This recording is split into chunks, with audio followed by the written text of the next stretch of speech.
अय उपासक, मन में यदि कोई वासना रखोगे तो तुम्हारा पुनर्जन्म निश्चित है। बहुत ध्यान से सुनिएगा, ये बड़े न्यायाधीश हैं, ये ब्रह्म प्राप्त भगवत प्राप्त महापुरुष जो बोलते हैं यही प्रमाण माना जाता है। अगर आप महान पाप किए हैं और कोई महात्मा कह दे जाओ कुछ नहीं सब ठीक है, एक भी पाप का दंड आपको नहीं मिलेगा। सच्ची माना ना, ये न्यायाधीश हैं, ये बड़े बड़े महापुरुष, इसीलिए इनसे जो लाभ मिलता है वो भगवान से भी बढ़कर लाभ कहा जाता है। क्योंकि भगवान में तो जब पूर्ण शरणागति होती तब हम तो हम सर्व पापेभ्यो मोक्षयिष्यामि मा शुचा, और पूर्ण शरणागति यही महापुरुष जन कराते हैं। एक एक शब्द पर कभी संशय मत करना, ये जीवन का वो सूत्र है जिनके आधार पर बाल्यावस्था से चला गया है। अय उपासक, अय साधक, मन में यदि कोई वासना रखोगे तो पुनर्जन्म तुम्हारा निश्चित हो गया है। होश में हो जाओ। वासना, ये भोग लूं, ये देख लूं, ये चाहत है, इसके सिवा हम नहीं कुछ पसंद करते, इसके बिना हम नहीं जी सकते, ये सब वासना। हिरण में ममता हो गई तो भगवान के पुत्र हैं, भगवान ऋषभ देव जी के पुत्र हैं भरत जी महाराज, अगला जन्म हिरण का हुआ। स्त्री में आसक्ति हो गई पुरंजनी में तो पुरंजन का अगला जन्म स्त्री का होगा। अगर कोई भी वासना है आपका जन्म होगा, प्रमाण से कहते हैं बाबा। प्रार्थना करते हैं कोई वासना रहने न पावे, नहीं तो अगला जन्म हो जाएगा, बड़ा निकृष्ट भी हो सकता है। हम एक बहुत बड़े महात्मा की बात बता रहे हैं, बाबा कह रहे हैं, जब हम राम घाट में रहते थे गंगा की, तो एक बड़े अच्छे महात्मा वहां थे। उन्होंने एक अपनी कुटिया बना रखी थी। एक दिन उनके कोई बड़े धनी मानी भगत आए और सोने की कई मुहरे चरणों में रखी, भेंट में रखी। उन्होंने सोच करके ले लिया कि संत भंडारा करेंगे, और गीता जी के एक बस्ते में बांध कर रख दिया। वस्त्र को आवेष्टित करके ग्रंथ को जब रखा जाता है तो उसे बस्ता कहते हैं। एक रस्सी होती और उसको जब ऐसे करके कई बार लपेटा है, उसी में वो स्वर्ण की मुद्राएं रख दी, मोहरे। सोचा कि कभी समय आएगा तो हम भंडारा कर देंगे। कुछ संतों ने उनसे कहा चलो तीर्थ यात्रा करने बद्री नारायण चलते हैं।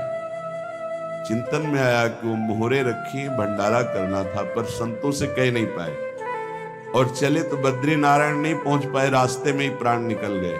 प्राणों का क्या भरोसा, कौन सा कदम आखिरी होगा किसको पता, कौन सी श्वास आखिरी होगी किसको पता। इसलिए बहुत चतुर सुजान वो हैं कि कोई संकल्प नहीं रहने देते, नहीं रखना चाहिए। चतुर सुजान साधक कल हम ये करेंगे, नहीं नहीं, अगर श्री जी ने चाहा तो कल ऐसा हो जाएगा। शब्दों में बंधना, शब्दों में ही मुक्त होना, संकल्प में ही बंधना और संकल्प से ही मुक्त हो जाना, दोनों बातें हैं। कल मुझे अमुक जगह जरूर जाना है, तुरंत अंदर से हाँ श्री जी ने चाहा तो जरूर चले जाएंगे। वाणी से भले चूक हो जाए, अंदर से चूक नहीं होनी चाहिए।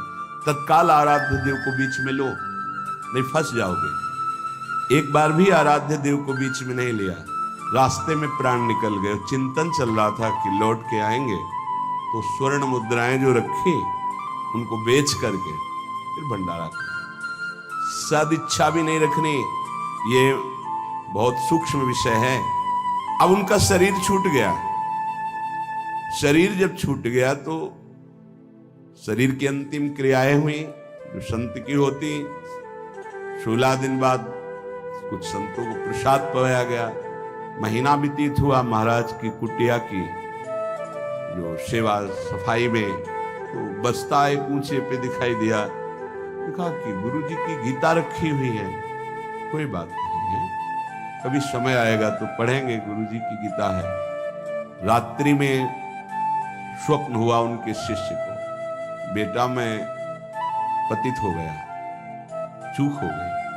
अंतिम समय स्वर्ण मुद्रा का ध्यान होने के कारण मैं सांप बनकर उसी बस्ता में बंधा हुआ हूं। जब तक स्वर्ण मुद्राएं बेचकर संत सेवा नहीं करोगे, मुझे सांप की योनि मिली है। पूज्य पादुड़िया बाबा भी वहीं रामघाट में थे। उन्होंने स्वप्न सुनाया कि ऐसा ऐसा गुरुजी का स्वप्न देखा।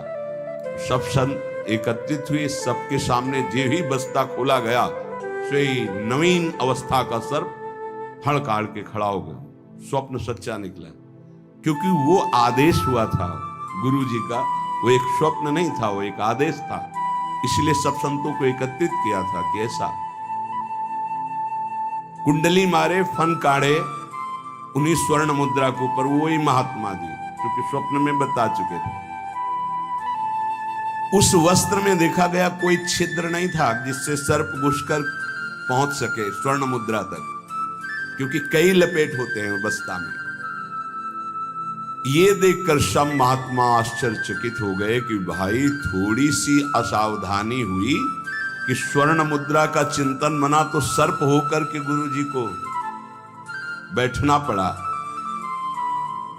उस सर्प को बड़े सम्मान, किसी को कुछ नहीं काटा, कुछ नहीं छेड़ा, उसको बहुत सम्मान से आदर पूर्वक जंगल में जाके दुखी होकर शिष्यों ने छोड़ा और उन मोहरों को बेचा गया।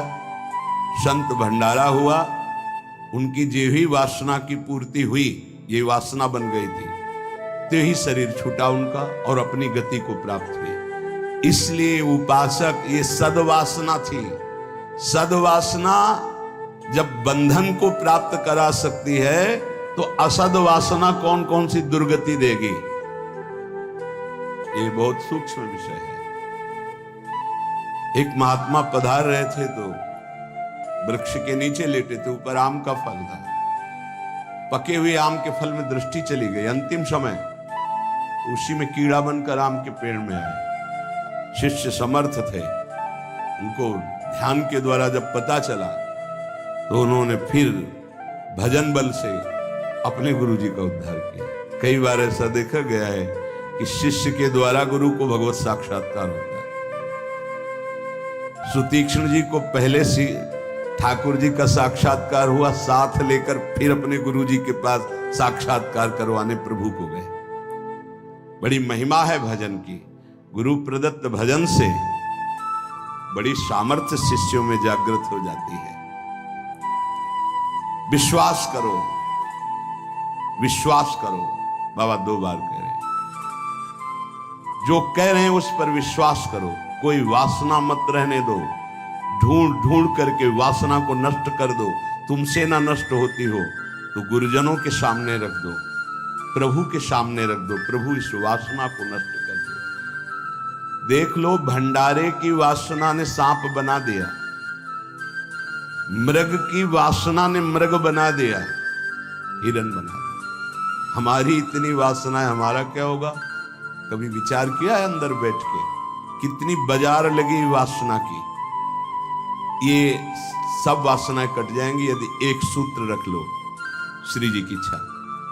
ऐसा करेंगे, हाँ, श्री जी की इच्छा से अंदर से ऐसा, हाँ, प्रियाजू की जैसी इच्छा, वो तुम्हें बांध ही नहीं पाएगी कोई वासना, क्योंकि प्रियाजू प्रधान हो गई है।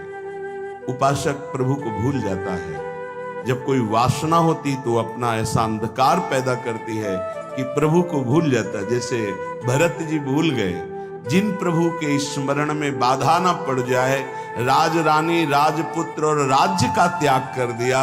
वही हिरन की बाधा को कैसे स्वीकार कर लिया कि प्रभु का विस्मरण हो रहा है, प्रभु की सेवा छूट रही हो, हिरन के दुलार में घूम रहे हैं, हिरन बनना पड़ा। बहुत सावधान। अगर हम सब सावधानी पूर्वक उपासना करें तो इसी जन्म में हम जीवन मुक्त हो जाए। गुरुदेव, इष्ट का मंत्र और माला, ये साधना की 4 विशिष्ट पद हैं। गुरुदेव, इष्ट देव, इष्ट मंत्र और जिससे माला, जिससे मंत्र जपते हैं, इनमें एक भी नहीं बदलना चाहिए। बहुत जल्दी सिद्ध हो जाएगा। माला ऐसे नहीं कि गंदी हो गई फेंक दी, दूसरी नई माला ले ली। टूट गई मुंह से, या माला की थैली, दोनों। एक उपासक के पास फटी हुई बहुत मलिन थैली थी, हमने कहा बदल दो ना, नहीं गुरु प्रदत्त है, ये आजीवन चलेगी, बहुत जल से धो देंगे, यमुना जी में धो देंगे, बदल तो नहीं सकते, आजीवन के लिए। अच्छा लगा, ठीक है, गुरु प्रदत्त है, इसे बदल नहीं सकते। माला झोली रोज नई चमकती हुई, देखो ध्यान दीजिए, गुरु, इष्ट मंत्र और माला, ये चारों बहुत जल्दी परिपक्व अवस्था प्रदान करती है। इनमें से एक भी यदि बदला जाए तो बेविचार दोष उत्पन्न हो जाएगा। गुरु, इष्ट देव, इष्ट मंत्र, मंत्र जपने की माला और माला झोली सहित, इसे खिलवाड़ ना समझे। यदि तुम किसी की माला चुरा लेते हो तो कभी तुम्हें उसके जपे हुए का फल नहीं मिलेगा, और यदि तुम्हारी माला कोई गिर जाए, भूल जाए, कोई चुरा ले, तो तुम्हारे आधे भजन का प्रभाव निष्फल कर दिया जाएगा।